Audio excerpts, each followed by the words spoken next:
السلام علیکم ورحمۃ اللہ وبرکاتہ۔ الحمد للہ الذی لم یزل ولا یزال حیا قیوما عالما مدبرا سمیعا بصیرا وداعیا الی اللہ باذنہ وسراجا منیرا۔ اعوذ باللہ من الشیطان الرجیم، بسم اللہ الرحمن الرحیم۔ وعسى ان تکرہوا شیئا وہو خیر لکم وعسى ان تحبوا شیئا وہو شر لکم واللہ یعلم وانتم لا تعلمون۔ ہر طرح کی تعریف، توصیف، کبریائی، بڑائی اللہ رب العالمین کے لیے۔ درود و سلام ہو آقا نامدار مدنی تاجدار محمد عربی صلی اللہ علیہ وسلم کی ذات گرامی پر۔ یہ دنیا امتحان گاہ ہے، یہاں اللہ تبارک و تعالی نعمتیں دے کر کے، مال و اولاد میں برکتیں دے کر کے بھی آزماتا ہے، اور اللہ تبارک و تعالیٰ ان نعمتوں میں کمی کر کے، ان نعمتوں میں نقصان کر کے بھی اللہ تبارک و تعالیٰ آزماتا ہے۔ لیکن جو لوگ نعمتوں کے حصول پر اللہ رب العالمین کا شکریہ ادا کرتے ہیں، شکر بجا لاتے ہیں، ان کے لیے بہتر ہے۔ اسی طریقے سے جو مصیبتوں اور پریشانیوں میں صبر کرتے ہیں، ان کے لیے بھی خیر ہے۔ مومن کا معاملہ ہی ایسا ہوتا ہے۔ مسلم شریف کی حدیث ہے، حضرت صہیب بن سنان رومی رضی اللہ تعالیٰ عنہ فرماتے ہیں کہ رسول اللہ صلی اللہ علیہ وسلم نے فرمایا، مومن کا معاملہ بڑا عجیب ہے، اور یہ صرف مومن کے ساتھ خاص ہے اور کسی اور کے لیے نہیں ہے۔ کسی بھی معاملے میں جب اسے خوشی پہنچتی ہے، کوئی نعمتیں دی جاتی ہے، تو وہ اللہ تبارک و تعالیٰ کا شکر بجا لاتا ہے، تو یہ شکر کرنا اس کے لیے اچھا ہے۔ اسی طریقے سے جب کوئی مصیبتیں اور کوئی پریشانیاں آتی ہیں تو وہ صبر کرتا ہے، تو اس کا یہ صبر کرنا اس کے لیے بہتر ہے۔ درس کے شروع میں جو آیت کریمہ پڑھی گئی، وَعَسَىٰ أَن تَكْرَهُوا شَيْئًا وَهُوَ خَيْرٌ لَكُمْ، اور ممکن ہے کہ تم کسی چیز کو اپنے لیے ناپسند کرو، تمہیں وہ چیز پسند نہ ہو، وَهُوَ خَيْرٌ لَكُمْ، لیکن اللہ نے تمہارے لیے اس میں بہتری رکھی ہو۔ وَعَسَىٰ أَن تُحِبُّوا شَيْئًا وَهُوَ شَرٌّ لَكُمْ، اور کسی چیز کو تم پسند کرتے ہو لیکن اللہ تبارک و تعالیٰ نے اس کے اندر تمہارے لیے نقصان رکھا ہو۔ وَاللَّهُ يَعْلَمُ وَأَنتُمْ لَا تَعْلَمُونَ، اور اللہ جانتا ہے تم نہیں جانتے۔ کوئی مصیبتیں آتی ہیں یا کوئی پریشانیاں آتی ہے تو وہ سمجھتا ہے کہ یہ ہمارے لیے ٹھیک نہیں ہے، لیکن اللہ تبارک و تعالیٰ جانتا ہے کہ اس کے اندر بہتری ہے۔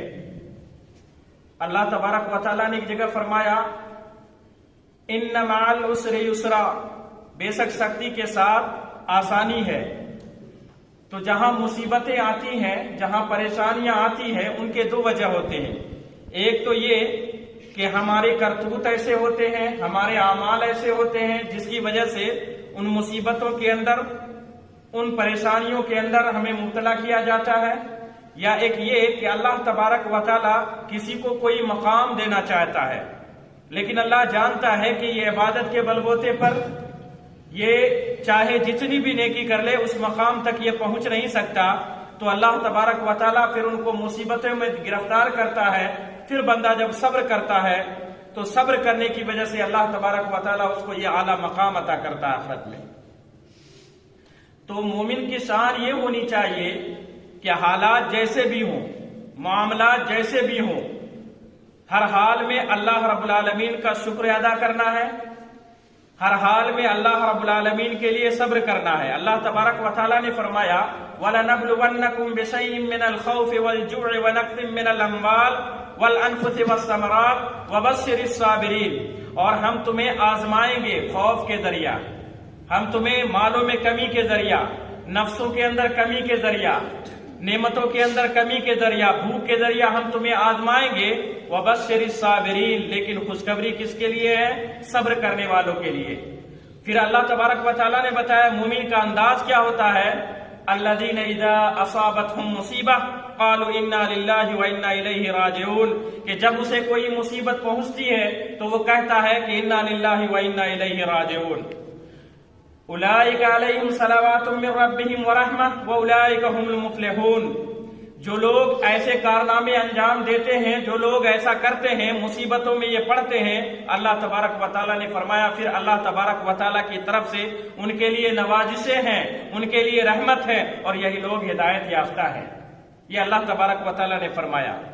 عورتوں کے تعلق سے جہاں اللہ تبارک و تعالیٰ نے ذکر کیا فَعَسَىٰ أَن تَكْرَهُوا شَيْئًا وَيَجْعَلَ اللَّهُ فِيهِ خَيْرًا كَثِيرًا، کہ قریب ہے، ممکن ہے تم کسی چیز کو ناپسند کرو، حالانکہ اللہ تبارک و تعالیٰ نے اس کے اندر تمہارے لیے بہت زیادہ بھلائیاں رکھی ہے۔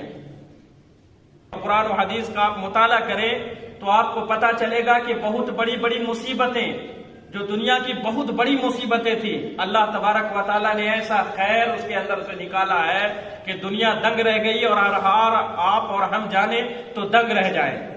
بخاری کی ایک حدیث ہے، اس کے تعلق سے ہم آپ کے سامنے بات رکھنا چاہتے ہیں سمجھانے کے لیے، کہ کہتے ہیں کہ جب حضرت ابراہیم علیہ السلام اپنی بیوی سارہ کے ساتھ ایک علاقے میں داخل ہوئے جہاں کا بادشاہ بڑا عیاش قسم کا تھا، ہر خوبصورت عورت کو اپنے قبضے میں لے لیتا، اس کے ساتھ برائیاں کرتا۔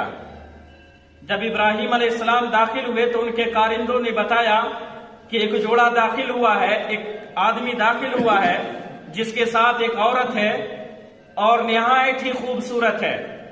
آپ تصور کریں، سارہ علیہ السلام یعقوب علیہ السلام اور یعقوب علیہ السلام کے بیٹے یوسف علیہ السلام، اور یوسف علیہ السلام کی خوبصورتی کیسی تھی وہ ضرب المثل ہے، ہم سبھی جانتے ہیں۔ اور دوسری یہ کہ نبی کی بیوی ہیں اور بلا کی خوبصورت تھی حضرت سارہ علیہ السلام، تو کہا کہ بہت زیادہ خوبصورت ہے، بادشاہ نے حکم دیا کہ اسے حاضر کیا جائے۔ حضرت ابراہیم علیہ السلام جب وہاں پہنچے اپنی بیوی سارہ کے ساتھ تو پہلے پوچھا اس نے کہ یہ کون ہے جو تمہارے ساتھ ہے؟ ابراہیم علیہ السلام نے کہا کہ یہ ہماری بہن ہے۔ السلام کے کہنے کا مطلب یہ تھا کہ یہ میری اسلامی بہن ہے، لیکن بادشاہ یہ سمجھا کہ یہ اس کی حقیقی بہن ہے، تو یہ الگ انداز تھا، اور یہ جھوٹ پر اس کو مبنی نہیں کہا جا سکتا۔ بہرحال لیکن اس قدر خوبصورت تھی کہ اس بادشاہ نے اس قانون کو ختم کر دیا جو وہ یہ اپنے لیے بنا رکھا تھا کہ کسی بھائی کے سامنے اس کی بہن کی عزت کے ساتھ نہیں کھیلنا ہے۔ اس نے کہا کہ سارہ کو بھیجا جائے ہمارے حجرے میں۔ جب وہ وہاں پہنچی اور حضرت سارہ علیہ السلام نے دیکھا کہ اس کا ارادہ کچھ اچھا نہیں ہے، ادھر ابراہیم علیہ السلام نے جب دیکھا کہ معاملہ اس کے الٹ ہونا شروع ہوا جو ہم نے سوچا ہے، تو ابراہیم علیہ السلام نماز پڑھنے لگے، اللہ سے دعا کرنے لگے۔ اور حضرت سارہ علیہ السلام جب وہاں پہنچی اور جب سارہ علیہ السلام کے ساتھ اس نے برائی کا ارادہ کیا تو سارہ علیہ السلام نے اللہ تبارک و تعالیٰ سے دعا کی کہ اللہ، یہ ہمارے معاملے میں ایسے برائی کا ارادہ کر رہا ہے جس کے بارے میں ہم نے کبھی تصور بھی نہیں کیا ہے اور جو کبھی ایسے سرزد بھی نہیں ہوا ہے۔ سارہ علیہ السلام نے اپنی پاک دامنی کا حوالہ دیا اللہ تبارک و تعالیٰ کو، اور جب اللہ تبارک و تعالیٰ کو یہ حوالہ دیا اور حضرت سارہ علیہ السلام نے اللہ تبارک و تعالیٰ سے دعا کی، اللہ تبارک و تعالیٰ نے فوراً اللہ تبارک و تعالیٰ نے بادشاہ کو پکڑا، وہیں پر فالج ہوا اور وہیں پر وہ گر گیا۔ جب وہ وہاں گرا تو وہ کہنے لگا سارہ علیہ السلام سے کہ اے سارہ، تم کوئی پاک عورت، کوئی عظیم عورت سمجھ میں آتی ہو، ہمارے لیے اللہ سے دعا کر دو کہ اللہ ہمیں اس سے نجات دے دے، ہم تمہارے ساتھ برائی کا جو ارادہ رکھتے ہیں اس سے ہم باز آ جائیں گے۔ سارہ علیہ السلام نے کہا اللہ، یہ تو معاملہ اور بگڑ گیا، یہ بیماری میں پڑ گیا، ہو سکتا ہے یہ ختم ہو جائے، لیکن معاملہ یہ ہوگا کہ ہمارے دامن پر تو کوئی داغ نہیں لگے گا، لیکن قتل کا دھبا لگ جائے گا اور پھر یہاں سے بچنا اور مشکل ہو جائے گا، ایک اور مصیبت آ جائے گی۔ کہا اللہ تبارک و تعالیٰ اسے نجات دے دے۔ اللہ تبارک و تعالیٰ نے اسے ٹھیک کر دیا۔ اب جب وہ ٹھیک ہوا اس نے پھر برائی کا ارادہ کیا، حضرت سارہ نے پھر دعا کی اللہ تبارک و تعالیٰ سے، پھر وہ بیماری میں پڑ گیا۔ حضرت سارہ سے پھر اس نے گزارش کی کہ دعا کرو، اب ہم قطعاً ایسا نہیں کریں گے۔ اور پھر 2 بار کے بعد جب تیسری بار جب سارہ علیہ السلام نے اس کے لیے دعا کر دی تو اس نے کہا کہ تم بہت کوئی عجیب عورت سمجھ میں آتی ہو، تمہارے ساتھ یہ برائی کا ارادہ ہم نہیں کر سکتے، اور ساتھ اپنی بیٹی ہاجرہ کو بھی عطا کر دیا کہ یہ تمہاری خدمت کرے گی۔ تو یہ مصیبت تھی حضرت سارہ علیہ السلام کے لیے، عورت کے لیے دنیا میں سب سے بڑی مصیبت یہ ہوتی ہے کہ ان کی عزت سے کھیل جایا جائے، ان کی عزت سے کھیل جایا جائے۔ اور یہاں دنیا کی سب سے بڑی مصیبت تھی حضرت سارہ علیہ السلام کے سامنے، لیکن انہوں نے اللہ سے دعا کی، اور جب اللہ تبارک و تعالیٰ نے اس سے نجات دیا تو ایک تو تھا آزمائش، ایک تو تھا مصیبت، ایک تو تھا پریشانی کا مرحلہ، لیکن اس پریشانی سے جب نکلے ہیں تو اللہ تبارک و تعالیٰ نے کیا اللہ تبارک و تعالیٰ نے فائدہ پہنچایا، آپ حیران رہ جائیں گے۔ سارہ کو جب حضرت ہاجرہ خدمت کے لیے دیا، اسی حضرت ہاجرہ کے بطن سے کون؟ حضرت اسماعیل علیہ السلام پیدا ہوئے، اور اسی حضرت اسماعیل علیہ السلام کے خاندان میں جناب محمد رسول اللہ صلی اللہ علیہ وسلم آئے۔ تو یہ جو تمام نعمتیں اللہ تبارک و تعالیٰ کی طرف سے آئی، حضرت اسماعیل علیہ السلام کا پیدا ہونا، آپ کا خاندان چلنا، نبی آخر الزماں کا آپ کے خاندان میں آنا، بنی اسماعیل میں ہونا، اس کے بعد ہم تک اسلام کا پہنچنا، اسلام کی نعمتوں کو حاصل کرنا، یہ تمام چیز اس مصیبت میں گرفتار ہونے کی وجہ سے ہوا۔ جو مصیبت تھی، جو پریشانی تھی، لیکن اللہ تبارک و تعالیٰ نے بدلے میں کیا عطا کیا؟ اور یہی اللہ تبارک و تعالیٰ نے کہا کہ جب مصیبت آتی ہے، جب پریشانی آتی ہے اور بندہ اللہ رب العالمین سے جب دعا کرتا ہے تو اللہ تبارک و تعالیٰ پھر اس سے نجات دیتا ہے، اللہ تبارک و تعالیٰ اس سے بہتر اس کا بدلہ دیتا ہے۔ اور یہی فرمایا وَعَسَىٰ أَن تَكْرَهُوا شَيْئًا وَهُوَ خَيْرٌ لَكُمْ، تم کسی چیز کو ناپسند کر رہے ہو، تمہیں لگ رہا ہے، بظاہر لگ رہا ہے کہ یہ تو غلط ہو رہا ہے ہمارے ساتھ، اللہ تبارک و تعالیٰ نے فرمایا اس کے اندر اللہ تبارک و تعالیٰ بھلائی رکھے ہوا رہتا ہے تمہارے لیے۔ اور تم کسی چیز کو بہت زیادہ پسند کر رہے ہوتے ہو کہ یہ ہمیں مل جانا چاہیے، ایسا ہو جانا چاہیے، اور اللہ تبارک و تعالیٰ نے فرمایا کہ اللہ تبارک و تعالیٰ جانتا ہے کہ اس کے اندر تمہارے لیے نقصان ہی نقصان ہے۔ وَعَسَىٰ أَن تُحِبُّوا شَيْئًا وَهُوَ شَرٌّ لَكُمْ وَاللَّهُ يَعْلَمُ وَأَنتُمْ لَا تَعْلَمُونَ، اللہ جانتا ہے اور تم نہیں جانتے۔ جب مصیبتیں آئیں، جب پریشانیاں آئیں نا، اللہ رب العالمین پر چھوڑ دینا چاہیے۔ اللہ تبارک و تعالیٰ ہمارے حق میں، جب ہم اللہ رب العالمین پر چھوڑ دیں گے اپنے آپ کو، اللہ تبارک و تعالیٰ ہمارے حق میں بہتر فیصلہ کرے گا۔ اللہ تبارک و تعالیٰ کا فیصلہ سب سے بہتر فیصلہ ہے۔ اور جب اللہ رب العالمین سے دعا ہونا تو اللہ تبارک و تعالیٰ یقین کے اعتبار سے جیسا بندہ کا یقین رہتا ویسے ہی اللہ تبارک و تعالیٰ اس کا بدلہ دیتا ہے۔ آپ دیکھیں فوراً دعا کیا حضرت سارہ نے، اور فوراً اللہ تبارک و تعالیٰ نے فالج میں گرفتار کر دیا ہے، فوراً فالج میں گرفتار کر دیا۔ اور ایسی مصیبت نہیں، یعقوب علیہ السلام کو دیکھ لیں، یعقوب علیہ السلام کے بیٹے یوسف علیہ السلام جدا ہوئے ہیں، یوسف علیہ السلام کو کنویں میں ڈال دیا گیا ہے، یوسف علیہ السلام کو کنویں میں ڈالنے کے بعد آپ کو مصر کے بازار میں بیچا گیا ہے، مصر کے بازار میں جانے کے بعد وہاں کے بادشاہ کی بیوی نے خریدا ہے، اور خریدنے کے بعد جب آپ جوان ہوئے پھر برائی کا ارادہ کیا ہے، اور اس سے جب بچے ہیں اور بچنے کے بعد آپ کو جیل میں ڈالا گیا ہے، اس جیل سے جب نکلے ہیں تو بادشاہ بن گئے ہیں۔ یہ ہے مصیبت۔ تو جب کوئی مصیبت، جب کوئی پریشانی، جب کوئی آفتیں ہم پر آئے نا تو ہم یہ سمجھیں، ہم یہ اللہ پر یقین رکھیں، ہم اللہ تبارک و تعالیٰ پر یقین رکھیں، صبر کریں کہ اللہ تبارک و تعالیٰ اس کے اندر ہمارے لیے کوئی بہتری رکھا ہوگا اللہ تبارک و تعالیٰ نے۔ اور جب ہم ایسا یقین اللہ تبارک و تعالیٰ پر رکھیں گے تو اللہ تبارک و تعالیٰ انشاءاللہ ویسا ہی کرے گا جیسا ہمارا اللہ رب العالمین پر یقین ہے۔ اللہ بندے کے گمان کے مطابق اس کو عطا کرتا ہے، جیسا بندہ کا گمان ہوتا ہے ویسے ہی اللہ تبارک و تعالیٰ اس کو عطا کرتا ہے۔ اور یہی بات اللہ تبارک و تعالیٰ نے فرمایا کہ تم کسی چیز کو پسند کر رہے ہو، سمجھ میں آ رہا ہے، لیکن وہ تمہارے لیے نہیں نقصان دہ ہے، اور یہ تم اپنے اعتبار سے کر رہے ہو، لیکن اس میں تمہارے لیے بھلائی اللہ نے رکھا ہے، یہ تمہارا رب جان رہا ہے، تو اپنے رب پر چھوڑ دینا چاہیے ہمیں۔ ہوتا کیا ہے، ہم مصیبت سے بچنا تو چاہتے ہیں، لیکن مصیبت سے بچنے کے لیے ہم تدبیر نہیں کرتے۔ ہم پریشانیوں سے بچنا چاہتے ہیں، لیکن پریشانی سے بچنے کی دعائیں ہم نہیں کرتے۔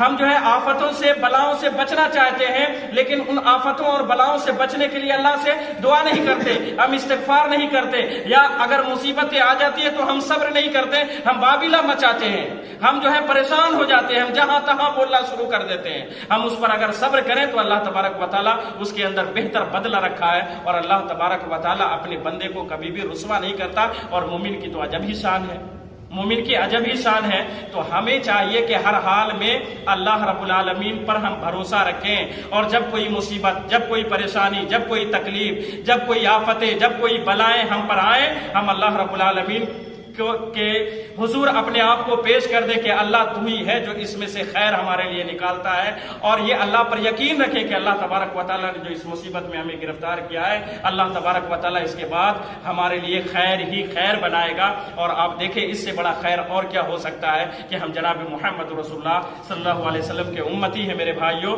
اور سب سے ایک چیز جو خاص چیز، حضرت سارہ جب نکلی تھی وہاں سے تو حضرت سارہ نے دیکھا ابراہیم علیہ السلام نماز پڑھ رہے ہیں، تو کہا آپ نماز مکمل کر لیں، اللہ نے ہمیں نجات دے دیا ہے، اللہ نے ہمیں پاک دامن ہی رہنے دیا ہے. تو اگر مصیبت سے، پریشانی سے، دکھوں سے، بلاؤں سے، آفتوں سے اگر ہمیں بچنا ہے نا تو ہم نماز قائم کریں، ہم نماز کی پابندی کریں، ہم جماعت کی پابندی کریں، ہم خود بھی نماز پڑھیں، اپنے گھر والوں کو نماز کی تاکید کریں، اپنے گھر والوں کو نماز کا حکم دیں. اور جب اس کی ہم مداومت کریں گے، جب اس پر ہم جب اس کو اپنی زندگی میں نافذ کریں گے تو اللہ تبارک و تعالیٰ ہمارے لیے خوشیاں ہی خوشیاں رکھے گا. اللہ تبارک و تعالیٰ ہمارے لیے نعمتیں ہی نعمتیں رکھے گا. اللہ تبارک و تعالیٰ ہمیں کامیابی دے گا دنیا میں بھی اور آخرت میں بھی. یہی چند باتیں تھی جو ہمیں بتانی تھی، وہ ہمارے لیے بھی، آپ تمام بھائیوں کے لیے بھی، کہ جب بھی کوئی مصیبت آئے، جب بھی کوئی پریشانی آئے، جب بھی کوئی ایسی ناپسندیدہ چیز جو ہمیں ناپسند ہو وہ ہم دیکھیں تو ہم سمجھ جائیں کہ اللہ تبارک و تعالیٰ نے ہمارے لیے کوئی بہتر اور اچھا فیصلہ کیا ہے، اچھا فیصلہ کیا. اور اللہ کا فیصلہ سب سے عمدہ، سب سے اعلیٰ اور سب سے بہتر فیصلہ ہوتا ہے. اللہ تبارک و تعالیٰ ہم تمام مسلمان بھائیوں کو مصیبت میں صبر کرنے کی توفیق عطا فرمائے، ہم تمام بھائیوں کو مصیبت سے محفوظ فرمائے. اللہ تبارک و تعالیٰ بلاؤں سے، آزمائشوں سے ہم تمام مسلمان بھائیوں کو محفوظ فرمائے. اللہ اگر یہ آ جائے تو پھر اللہ ان پر صبر کرنے کی توفیق عطا فرما. اللہ تبارک و تعالیٰ ہر حال میں تیرا شکر ادا کرنے کی توفیق عطا فرما. اللہ تبارک و تعالیٰ جب تک زندہ رکھ، اسلام پر، توحید پر زندہ رکھ، اور جب ہمارا خاتمہ ہو تو ایمان پر خاتمہ ہو، اور ہمارا عمل سنت رسول کے مطابق ہو. اور اللہ تبارک و تعالی ہم تمام مسلمانوں کو دنیا اور آخرت میں کامیابی عطا فرما. آمین. وآخر دعوانا الحمدللہ رب العالمین. السلام علیکم ورحمۃ اللہ وبرکاتہ.